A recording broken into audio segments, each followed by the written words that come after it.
নমস্কার, আমার গল্পপাঠ আসরে সবাইকে স্বাগত জানিয়ে শুরু করছি সেই সময় উপন্যাসের ১৬৫তম পর্ব।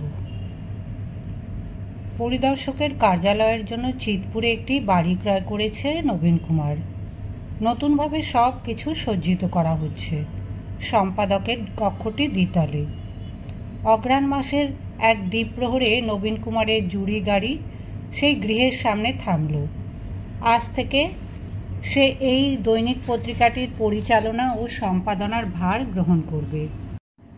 জগনমোহন তর্কালঙ্কার ও মদনমোহন গোস্বামী নামে দুই ব্রাহ্মণ নবীন কুমারকে অভ্যর্থনা জানিয়ে সসম্ভ্রমে নিয়ে এলো দ্বিতলে। এই দুই ব্রাহ্মণই পত্রিকাটি শুরু করেছিল। ক্ষুদ্র আকারের এক পাতার কাগজ, তাও চালাতে পারেনি। নবীন কুমার ওদের কাছ থেকে পরিদর্শকের সর্বস্বত্ব গ্রহণ করেছে। হরিশের মৃত্যুর পর সাপ্তাহিক হিন্দু প্যাট্রিয়টের সেই মালিক। দূরবীন নামে একটি উর্দু পত্রিকাও চলে তার অর্থানুকূল্যে। এবার সে অধিগ্রহণ করল এই দৈনিক বাংলা সংবাদপত্র। সম্পাদকের কেদারায় আসীন হয়ে নবীন কুমার অন্যদের বলল, অনুগ্রহ করে আপনারাও বসুন। প্রথমেই আমি প্রয়োজনীয় কটা কথা বলে নিতে চাই। প্রাক্তন দুই সম্পাদক ছাড়াও আরও ৮ জন মুদ্রাকর এই কাগজের কর্মী। এছাড়াও নানাভাবে সংশ্লিষ্ট ৭-৮ জন ব্যক্তি সেখানে উপস্থিত। কয়েকজন আসন গ্রহণ করল, কয়েকজন রইল দণ্ডায়মান।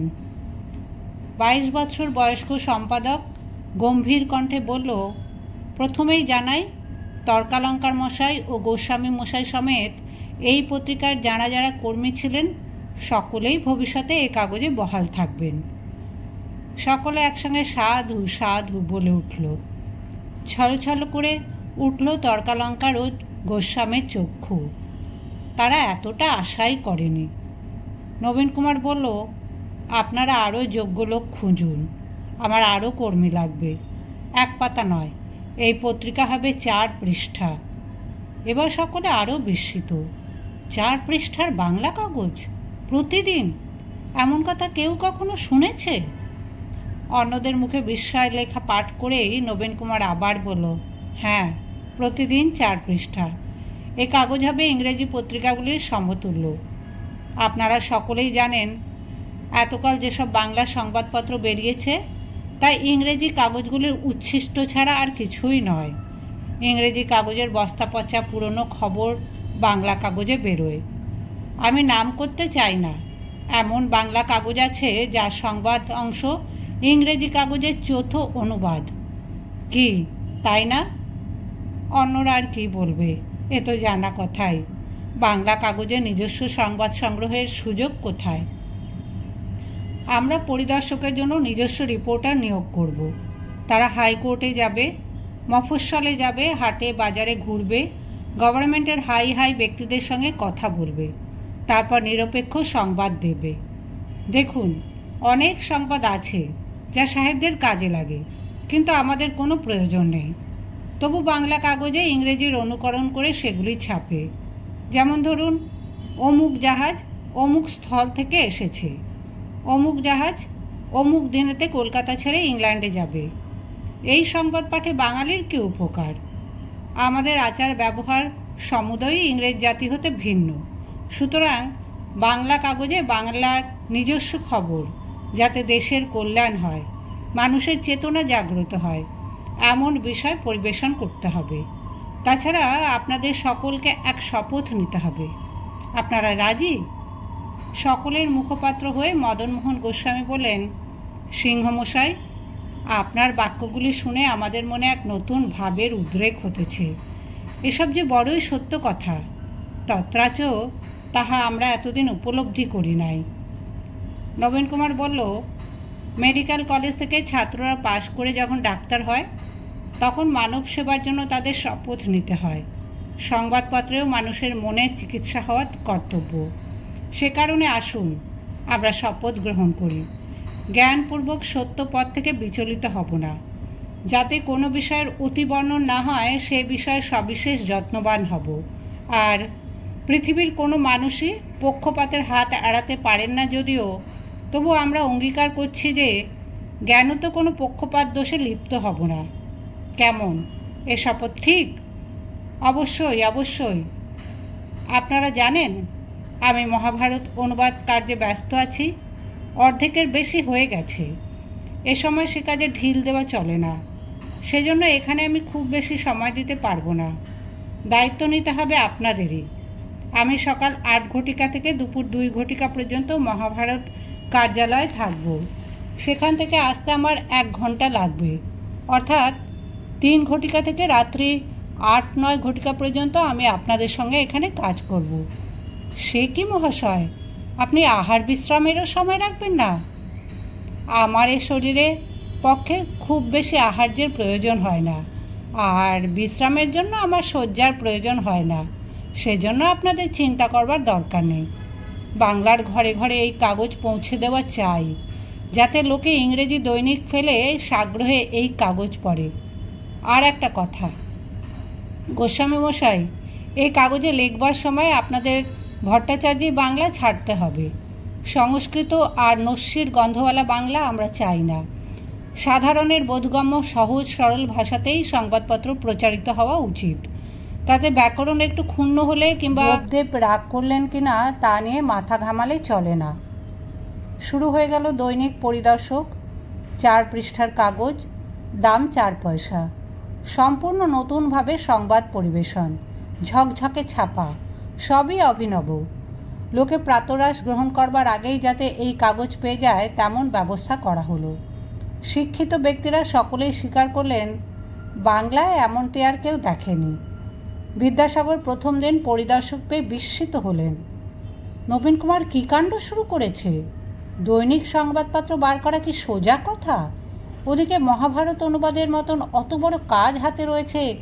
হুযুগে যুবক, তবে কি মহাভারতের কাজ মুলতুবি রেখে এবার এটাতে মেতেছে? একদিন তিনি চলে এলেন বরাহনগরে। সারস্বত আশ্রমে মহাভারত অনুবাদের কাজ কিন্তু একটুও থেমে নেই। নবীন কুমার পণ্ডিতদের এক দণ্ডও নিবৃত্তি দেয় না। পণ্ডিতরা মহাভারতের বিভিন্ন পাণ্ডুলিপি থেকে মিলিয়ে একটি একটি মূল নির্বাচন করে তার আক্ষরিক বাংলা অনুবাদ করে রেখে দেয়। নবীন কুমার প্রত্যেক দিনের প্রথমার্ধ এখানে কাটিয়ে ভাষার পরিমার্জনা করে। তারপর সে চলে যায় পরিদর্শক কার্যালয়। বিদ্যাসাগর ভাবলেন তাহলে এই বাংলা সংবাদপত্র বেশি দিন বেরোবে না।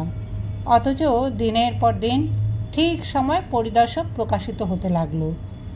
এক সন্ধ্যাকালে পরিদর্শকের সম্পাদকের কক্ষে এসে প্রবেশ করল সম্পাদকেরই সমবয়সী এক যুবক। নবীন কুমার সম্পাদকীয় লিখছিল অভিনিবিষ্টভাবে। যুবকটি গলা খাঁকারি দিয়ে বলল, কী হে রে নবীনবাবু, একটু বসতে পারি? নবীন কুমার মুখ তুলে ঈষৎ বিস্মিত হয়ে বলল, এ কি কৃষ্ণকুমল না? আরে আরে, বসো বসো। একদিন বাদে হঠাৎ কি মনে করে? কৃষ্ণকমল ভট্টাচার্য নবীন কুমারের সহপাঠী ছিল হিন্দু কলেজে। কিছুদিন সে বিদ্যোৎসাহিনী সভাতেও যোগ দিয়েছিল উৎসাহের সঙ্গে। তারপর বেশ কিছুদিন তার দেখা নেই। কৃষ্ণকমল যেমন মেধাবী তেমনই খেয়ালি। কৃষ্ণকমল বলল, কেমন দেশোদ্ধার করতে মেতেছ তাই দেখতে এলুম। নবীন কুমার বলল, একটু বসো কৃষ্ণকমল, আমি হাতের এই কাজটা সেরে নি আগে, তারপর তোমার সঙ্গে কথা কইব। সম্পাদকীয় লেখা শেষ করে কপি বয়কে ডেকে তার হাত দিয়ে সেটি ছাপাখানায় পাঠিয়ে দিয়ে নবীন কুমার বলল, কৃষ্ণকমল, তুমি এসেছো বড় ভালো হয়েছে। তোমার মতন একজনকেই খুঁজছিলুম। ঘরে হুঁকো গড়াগড়ি কিছুই রাখোনি? আমি তো ধূমপান করি না। তুমি না হয় নাই করলে, কিন্তু অতিথি আপ্যায়নের জন্য তো অন্তত রাখবে। সম্পাদকের ঘরে কত রকম মনুষ্য আসবে। এখনই আনিয়ে দেওয়ার ব্যবস্থা করছি। থাক থাক, আপাতত নস্যিতেই কাজ চালাই। ভট্টাচার্য বংশের ছেলে, সঙ্গে সব সময় নস্যির ডিবেটা রাখি। তা ভট্টাচার্য বংশের সন্তান হয়েও তুমি তো পুরোপুরি নাস্তিক শুনেছি। আরও কি কি যেন করছো যা ঠিক ভট্টাচার্য সুলভ নয়। আরে নাস্তিক হয় বামুনরাই, চাঁড়াল কখনো নাস্তিক হয় না। বামুন বেটারা জানে যে অন্য জাতের লোকদের ভগবানের নাম করে খুব ভয় দেখাচ্ছি বটে, আসলে ভগবান টগবান কিছু নেই। মন্দিরের পূজরীরা দেখবে টপ করে ঠাকুরের প্রসাদ এঁটো করে খেয়ে নেয়, হা হা হা করে, নবীন কুমার হাসতে লাগলো। তোমরা কায়তরা আর বেনেরা ধুমধাম করে মা বাপের ছেড়াদ্দ যজ্ঞ করো, ব্রাহ্মণকে গরু বাছুর দান করো, কত না যেন পবিত্র পুণ্যের কাজ। আর সে বামুন বাছুরের গলায় দড়ি বেঁধে হিড়হিড় করে টেনে নিয়ে গিয়ে কসাইয়ের কাছে বিক্রি করে দেয়। হ্যাঁ, ছেলেবেলায় এরকম দেখেছিলুম বটে। তখন রাগ করে সেই বামুনের টিকি কেটে দিয়েছিলুম। যাক সে কথা, তুমি এসে পড়েছো, তোমাকে আমার দরকার। কৃষ্ণকমল দীর্ঘাঙ্গ, কৃষকায়, গাত্রবর্ণ মাজা মাজা, এই বয়সেই একটু একটু টাক পড়তে শুরু করেছে, কিন্তু গুমফটি বেশ পুরুষ্টু। পরনে ধুতি, বেনিয়ান ও চায়না কোট, পায়ে তালতলার চটি, ওষ্ঠে একটু যেন বিদ্রুপ হাস্য সব সময় লুকিয়ে থাকে। একটি নস্য নাকে ঠুসে দিয়ে সে বলল, আমার মতন লোককে তোমার কি দরকার পড়লো বলো তো? তুমি দূরাকাঙ্ক্ষের বৃথা ভ্রমণ নামে একখানা বেশ সরেস গ্রন্থ রচেছিলে, পড়ে বড় মজা পেয়েছিলুম। আর তো বাংলায় তেমন লিখলে না। তোমার মতন বিদ্বান তীক্ষ্ণধী লোককে আমাদের চাই। তোমরা কলম ধরলে দেশের অনেক উপকার হবে। তুমি আমাদের কাগজের জন্য লেগে পড়ো। তোমার কাগজে দেশ সেবার বিষয়ে অনেক বড় বড় কথা থাকে তো দেখেছি। তা এজন্য তোমার কত খরচা হচ্ছে? খরচার কথা ভাবলে কি কোনো ভালো কাজ হয়? সাহেব ব্যবসায়ীরা তোমার কাগজে বিজ্ঞাপন দেয় না, অর্থাৎ রেভিনিউ নেই, সবটাই তোমার পার্স থেকে যাচ্ছে, তাই না? কাগজ ঠিক মতন চললে ব্যবসায়ীরা বিজ্ঞাপন ঠিকই দেবে। বাংলা কাগজে? হ্যাঁ। কৃষ্ণকমল, তুমি বিশ্বাস করো না বাঙালি ইংরেজির সঙ্গে টক্কর দিতে পারে? ইংরেজিতে ভালো নিউজ পেপার হয়, আর বাংলায় আমরা তেমন পারি না। ঈশ্বরগুপ্ত কিংবা গুড়গুড়ে ভট্টাচার্যের মতন খিস্তি খেউর ছাড়ো, কাগজ চলবে। তোমার এই বড় বড় আইডিয়ালিজমের কথা কজন বুঝবে? দেশাত্মবোধ, কজন লোক জানে দেশ কাকে বলে? কৃষ্ণকমল, তুমি কি আমায় নিরাশ করে দেওয়ার জন্যই আজ এখানে এসেছো? তোমার এসব বিনি পয়সার উপদেশ আমি শুনতে চাই না। তুমি আমার কাগজে লিখবে কি না? পয়সা পেলে লিখতে পারি বটে। পয়সা পাবে। প্রেসিডেন্সি কলেজে ইংরেজি অধ্যাপনা করছো শুনেছি। তোমার কি এমনই পয়সার অভাব যে লেখার আগেই পয়সার কথা মনে এলো? পয়সার চিন্তা কার নেই? স্বয়ং লর্ড ক্যানিং পর্যন্ত বলেন যে সরকারি ফান্ডে টাকার অভাব। তোমাদের মতন দেশের উপকার করবার জন্য আমি মাথা ফাটাফাটি করতে রাজি নই। সমাজ পরিবর্তনের জন্য যারা উজিয়ে বেড়াচ্ছেন বেড়ান, আমি প্রফেশনাল মানুষ। বেশ ভালো কথা। প্রফেশনাল লেখক হিসাবেই তুমি আমাদের নতুন কি দিতে পারো? সাহেব শুভর গল্প কিংবা বিলেতি চালের বাংলা আমার চলবে না। তুমি দেশের বিষয় চাও? এদেশের কোথায় কি কাণ্ড ঘটেছে তুমি কতটুকু জানো? তুমি এমন কোনো স্থানের কথা জানো যেখানে হাজার হাজার নারী পুরুষ প্রকাশ্য স্থানে পাশাপাশি বসে খাওয়া দাওয়া করে, নাচে গায়? হাজার হাজার নারী পুরুষ? তার বেশি ছাড়া কম নয়। পুরুষের চেয়ে নারীর সংখ্যাই বেশি। এক পুরুষের পাশে ৩-৪ জন যুবতী।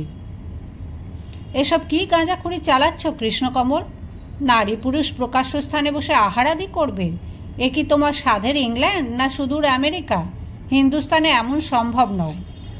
হিন্দুস্তান বাদ দেও, কলকাতা থেকে মাত্র ১৬ ক্রোশ উত্তরেই এমন হয়। আমি নিজেই চোখে দেখে এসেছি।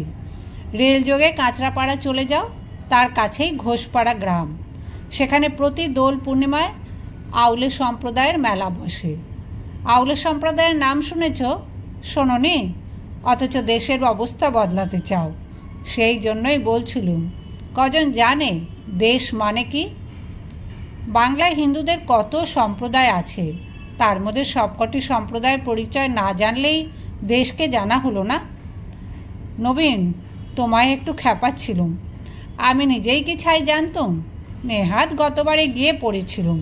সে দেখি কি ৬০-৭০ হাজার মানুষের মেলা, তার মধ্যে ১৪ আনায় স্ত্রীলোক। কুলকামিনীরা আর অমন ধেই ধেই করে মেলায় যাবে এমন বিশ্বাস হয় না। মনে হলো বেশ্যার সংখ্যাই বেশি। কেউ হত্যে দিয়ে আছে, কেউ পুজো দিচ্ছে, কেউ বা নাচাগানা করে চলেছে, আবার কেউ বা নিজের লোককে বোবা সাজিয়ে বোবার কথা হোক বলে রোগ আরামের ভেলকি দেখাচ্ছে। এত লোক একসঙ্গে? হ্যাঁ, আউলে সম্প্রদায়ের কর্তা এখন ঈশ্বরচন্দ্র মহাশয়। তার সঙ্গে দেখা করতে গিয়ে দেখলুম কর্তাবাবু একটা শয্যায় শয়ন করে আছেন, আর অনেকগুলি স্ত্রীলোক তাকে ঘিরে বসে কেউ পদসেবা করছে, কেউ গা টিপে দিচ্ছে, কেউ মুখে সন্দেশ তুলে দিচ্ছে, কেউ অঙ্গে চন্দন লেপছে, আর কেউ গলায় মালা পরাচ্ছে। বেড়ে ব্যাপার। কর্তাবাবু আমার সঙ্গে কথা বলার সময়ই পেলেন না। শুনলুম নাকি বৃন্দাবনের কেষ্টলীলার মতন এখানেও স্ত্রীলোকদের বস্ত্রহরণ হয়। কৃষ্ণকমল, তোমার ঝোঁকটা কোন দিকে বলো তো? তুমি যেন আদিরসের ব্যাপারে বেশি মজা পেয়েছ। আমার কাগজে ওসব আমি প্রচার করতে চাই না। ওহো, তোমার বুঝি আদিরসের দিকে ঝোঁক নেই? ওই যে হুতম প্যাঁচার নকশা বাজারে ছেড়েছ, তাতে তো আদিরসের টিপ্পনি কম নেই। ওটা ওটা বুঝেছি, ওটাও সমাজ সংস্কার। শোনো, আমি এই মেলার কথা সবিস্তারে বললুম কেন জানো? ওই মেলাটা দেখে আমি মুগ্ধ হয়েছি। শুধু আদিরসের জন্য নয়, এই প্রথম আমি একটা মেলা দেখলুম যেখানে কোনো জাতিভেদ নেই। এখানে হিন্দু মুসলমান সব সমান। মুসলমান এখানে সানন্দে বামুনের মুখে অন্ন দেয়, বামুন আহ্লাদ করে খায়। সদগোপ, কলু, মুচি, বৈষ্ণব সব ওখানে এক। এমনকি নারী পুরুষেও প্রভেদ নেই। অবস্থা বৈগুণ্যে যেসব অবলা নারী বেশ্যা হয়েছে তাদেরও কেউ ঘৃণা করে দূরে সরিয়ে রাখে না। এ যেন এক মহা মিলন মেলা। এ কথা সারা দেশকে জানাবার দরকার নেই? বেশ তো, তুমি লিখে দাও। কৃষ্ণকমল প্রায় সন্ধ্যের দিকে আসতে লাগলো পরিদর্শকের সম্পাদকীয় দপ্তরে, কিন্তু গালগল্পই করে, লেখার ব্যাপারে অলস। ঈষৎ ঝাঁঝালো বিদ্রুপ মিশ্রিত গল্প বলায় তার জুড়ি নেই। কাজ বন্ধ করে নবীন কুমারকে শুনতে হয়। নবীন কুমার তাকে লেখার জন্য তাড়া দিলেই সে বলে, আরে দাঁড়াও, তোমার কাগজ ভালো করে চলুক, আগে দেখি তোমার এলএম কত দূর, এর মধ্যে কত টাকা গলে গেছে ঠিক করে বলো তো ভাই। নবীন কুমার এই শেষের কথাটিতে অপ্রসন্ন হয়। সে হাত তুলে বাধা দিয়ে বলে, ও প্রসঙ্গ তুলো না, আমি টাকা পয়সা নিয়ে চিন্তা করতে চাই না।